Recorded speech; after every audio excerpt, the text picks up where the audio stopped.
शादी की एल्बम।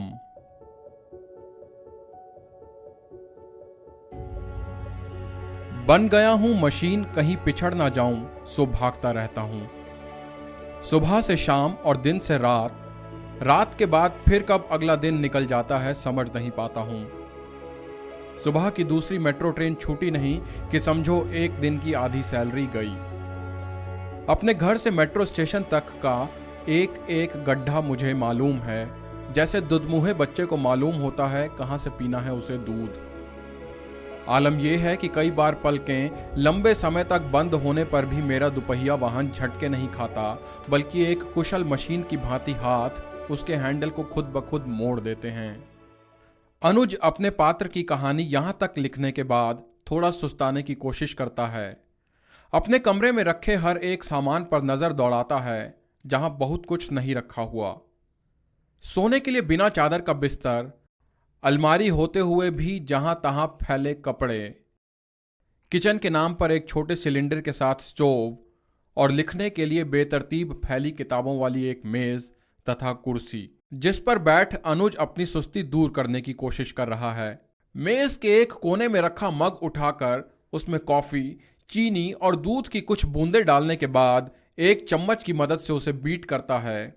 दूध, कॉफी और चीनी के सम्मिश्रण को एक होते हुए देखने के साथ ही कॉफी के बदलते रंग और उसकी बढ़ती हुई गंध को महसूस करता है।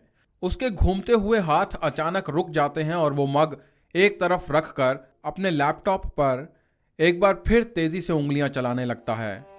इस भागती दौड़ती मशीनी सी जिंदगी में होश संभालने के बाद कितने लोगों को खो चुका हूं नहीं जानता। आलम यह है कि 4 साल पहले हुई मेरी शादी की एल्बम से ही 8 लोग चले गए हैं, ऐसी दुनिया में जहां से कोई वापस नहीं आता।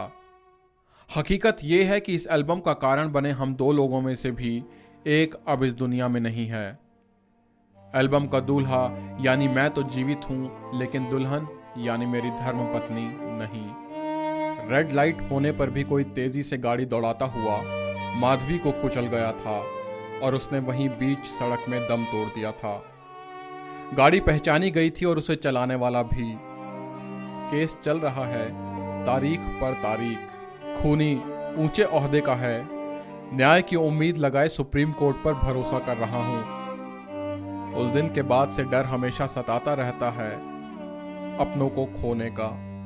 अब लाजिमी सा हो चुका ये डर दिलो दिमाग में कहीं गहरे बैठ गया है। आप भी बैठिए शादी की अपनी एल्बम के साथ, कभी वक्त निकालकर। यादें भी ताज़ा हो जाएंगी और पता भी चल जाएगा कितने लोगों को खो चुके हैं अब तक। कुछ ऐसे लोग जिनका आपकी ज़िंदगी में विशेष महत्व रहा है और अब उनकी यादें चाहे अनचाहे, जाने अनजाने आपके आसपास ही रहती हैं, ऐसा आप महसूस करेंगे। जिंदगी के इन्हीं उतार चढ़ावों में खुशनुमा पल भी आते हैं तो गमगीन मौके भी। ये गुजर जाती है किसी की मदद करते तो किसी से पीछा छुड़ाते। मैं सोच रहा था कि लिख डालता हूं एक दिन अपनी ही कहानी। बचपन का पहला वाक्य जो मुझे याद आता, उसी से कहानी शुरू करने का मन बना रहा था। दिमाग पर एक दस्तक हुई, जोर डाल ही रहा था कि पीछे से मेरे कंधे पर किसी ने थपथपाया। मैं उस शख्स से अपनी नज़दीकी महसूस तो कर पा रहा था, लेकिन उसे पहचान नहीं पा रहा था। अंततः उसे ही अपना परिचय देना पड़ा। उसने अपने नाम के साथ बताना शुरू ही किया था कि करीबन 1 दशक पुराना वो दोस्त और उससे जुड़ी यादें फ्लैशबैक के तौर पर आंखों के आगे से यूं गुजर गई जैसे गुजर जाता है कोई लम्हा पल भर में। राहुल ने मेरे पास आने का उद्देश्य साफ किया। यार, मोनिका से शादी करनी है, तेरी हेल्प की जरूरत है। मैं अपनी फेसबुक फ्रेंड्स में कितनी मोनिकाओं को जानता था ये मुझे खुद भी नहीं मालूम था। आखिर फर्क भी क्या पड़ता है तो ये सब वर्चुअल वर्ल्ड।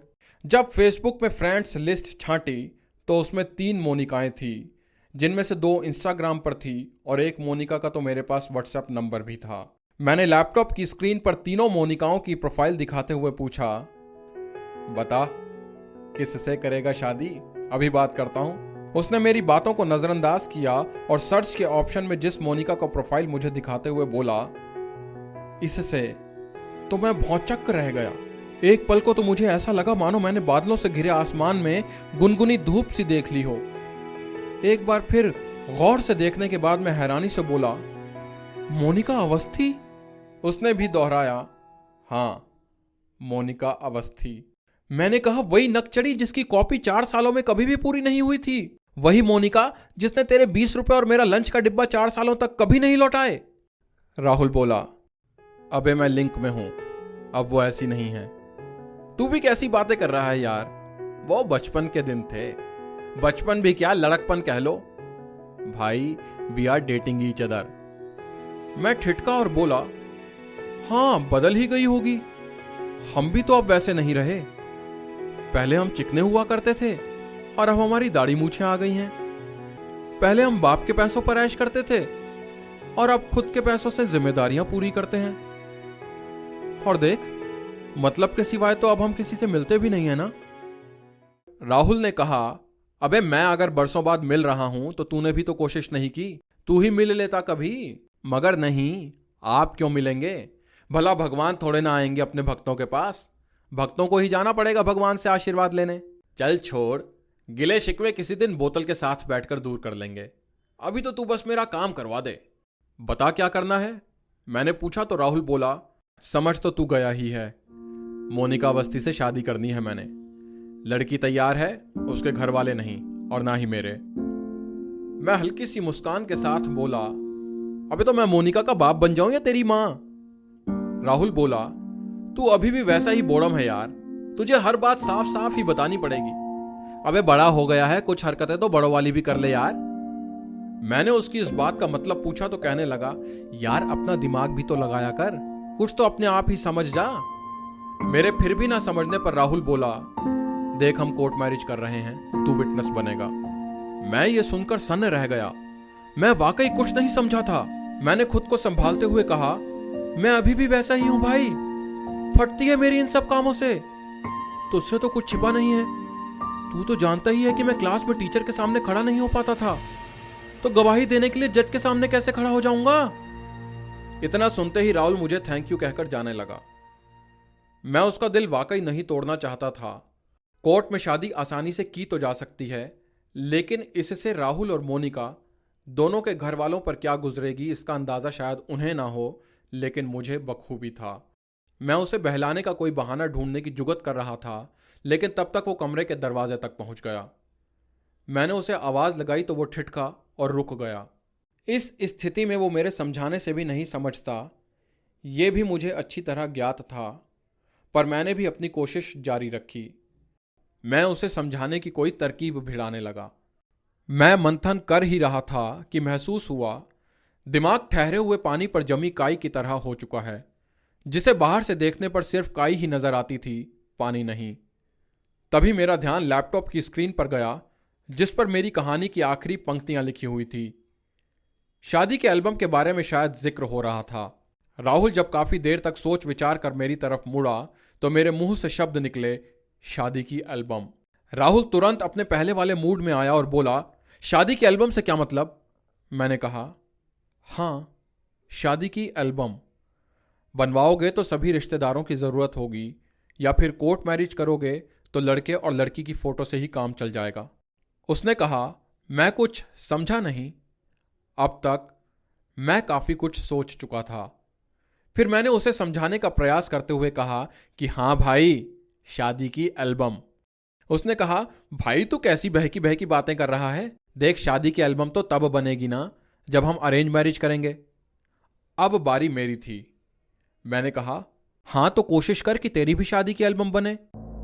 इसका मतलब तू कह रहा है कि हमारी अरेंज मैरिज हो? राहुल खींचते हुए बोला, हम सारे समीकरण बैठा चुके हैं लेकिन नहीं हो पा रहा। ना उसके माँ बाप मानने को तैयार है और ना मेरे माँ बाप झुकने को।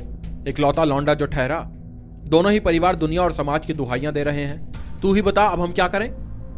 एक कोशिश मैं करके देखूं, मैंने राहुल को समझाते हुए कहा, तो राहुल ने मुझे झिड़क दिया कि मैं शादी की एल्बम के पीछे क्यों पड़ा हूं। अगर नहीं बनेगी एल्बम तो भला क्या हो जाएगा, और बन भी जाएगी तो कौन सा सुबह सबसे पहले उसे देखकर ही दिन की शुरुआत होनी है। मैंने उसे कुछ कहने के बजाय अपनी अलमारी के भीतर बिल्ली की तरह दुबकी अपनी शादी के एल्बम को ढूंढा, उस पर चढ़ी धूल की परत को हटाया, मानो रात ही तेज आंधी आई हो। एल्बम के कवर पर मेरा और माधवी का फोटो देखकर राहुल के दिल में जैसे भूचाल आ गया। तेरी शादी हो गई? उसने जैसे ही मुझसे पूछा तो मेरी आंखों के कोरों में उभर आए पानी को वो पहचान गया। मैं उसे अपनी जिंदगी की दास्तान बताता कि पिछले 4 सालों में किन उतार चढ़ावों से गुजरा हूं। इससे पहले ही वो चला गया और जाते जाते कल मिलने का वादा कर गया। वो चला गया था जैसे चला जाता है आवेश तूफान मचाकर। मैंने खुद को संभाला, मेज पर रखे मग को देखा तो मेरी और माधवी की यादों की तरह ही सूख चुकी थी बीट की हुई कॉफी। अगले दिन एकदम सही समय पर ऑफिस पहुंचा। ऑफिस में पहुंचते ही उंगलियां खुद ही कंप्यूटर पर चलने लगती हैं। इसी बीच सहकर्मियों से हाय हेलो भी होती है। जब मुझे टाइपिंग नहीं आती थी तो हर एक बटन देख देख कर दबाना पड़ता था। आज मेरी नज़र ही क्या बल्कि ध्यान भी इधर उधर हो तो मैं बिना गलती के टाइप कर सकता हूं। हालांकि इसे सीखने में मुझे समय ज़रूर लगा, लेकिन अब पाता हूं कि एक कमी जो मुझे हमेशा रह रहकर सालती है वो ये कि जो उल्लास और आनंद सीखते समय आता था वो सीखने के बाद जाने कहाँ गायब हो गया। सीखने सिखाने की इस प्रक्रिया में उलझा ही हुआ था कि बॉस ने एक अर्जेंट मीटिंग बुला ली। हम 10 लोग जब कॉन्फ्रेंस रूम में आए तो हम में से कोई भी नहीं जानता था कि आखिर इस तरह मीटिंग बुलाने का उद्देश्य क्या है। हम सब क्रिएटिव लोग हैं। कोई हमारे वेब पोर्टल के लिए कहानी लिखता है तो कोई चुटकुले, कोई विज्ञापन बनाता है तो कोई संपादन का कार्यभार संभालता है। अगले ही पल बॉस ने इस मीटिंग का उद्देश्य भी स्पष्ट कर दिया। उन्हें कोई ऐसा आइडिया चाहिए था जो आपके रिश्ते नातों को जीवन के किसी भी पड़ाव में भावनात्मक बना दे। कोई एक ऐसी चीज जिसे देखते ही आपके जीवन से जुड़ी सभी यादें ताज़ा हो जाएं। उन्होंने ये स्पष्ट नहीं किया कि ये आइडिया कथा, कहानी, विज्ञापन या चुटकुला किसके लिए चाहिए था। बॉस ने जैसे ही मेरा नाम लेते हुए मुझसे आइडिया पूछा, मेरे मोबाइल का रिंगटोन बजने लगा। स्क्रीन पर राहुल का नाम देखते ही मैंने फोन काटा और शिष्टाचार स्वरूप साइलेंट ना करने के लिए सॉरी कहकर अपनी जान छुड़ा ली। खैर, मुझे ख्यालों में खोया देख मेरे बॉस ने दोबारा मुझसे आइडिया बताने की दरख्वास्त की। मैं भी बोल पड़ा, शादी की एल्बम। मोबाइल स्क्रीन पर राहुल का नाम देखते ही मेरे दिमाग में जो शब्द कौंधे वो थे शादी की एल्बम, और यही शब्द मैंने अपने आइडिया के रूप में सबके सामने रख दिए। बॉस ने कहा, एक्सप्लेन इट। मेरी चिंता अब सिगरेट के धुएं की तरह ऊपर उड़ने लगी और एक्सप्लेन करने की चुनौती जल चुकी सिगरेट की राख की तरह नीचे गिरने लगी। मैंने भी चुनौती को सकारात्मक रूप में लिया और समझाना शुरू किया। हम भारतीयों की सबसे बड़ी खामी या खूबी कह लीजिए कि हम बहुत इमोशनल हैं। हम इमोशंस के साथ जुड़े हुए हैं। सर, हमें आपकी डिमांड के अकॉर्डिंग इसे ही कैश करना चाहिए। इतना कहकर मैं चुप हो गया। कोई मुझे हैरत भरी नजरों से देख रहा था तो कोई हिकारत भरी।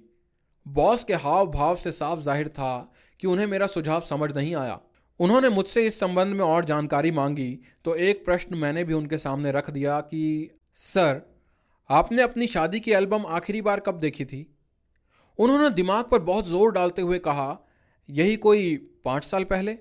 मैंने उनसे कहा कि आप मुझे इस आइडिया को एक्सप्लेन करने के लिए कल तक का समय दीजिए, लेकिन शर्त यह है कि आप आज घर में अपनी शादी की एल्बम देखेंगे। बॉस ने ओके कहते हुए अपनी डायरी में कुछ नोट किया, मीटिंग ओवर की और हम सभी अपने अपने कैबिन की तरफ चल दिए। शाम को जब घर पहुंचा तो राहुल लंबी सी एक गाड़ी के साथ मुझसे पहले ही मेरे घर के बाहर खड़ा था। मैंने दरवाज़ा खोला तो वो बिना कुछ बोले अंदर आ गया।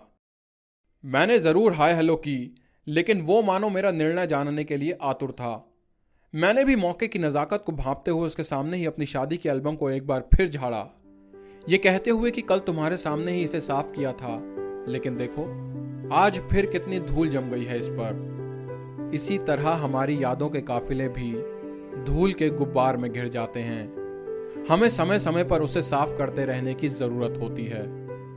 एल्बम का दूसरा पृष्ठ खोला तो वो तीसरे से इस कदर चिपका हुआ था मानो देह से चिपकी हो आत्मा। दूसरे पर मेरी माँ की फोटो थी तो तीसरे पर पिता की।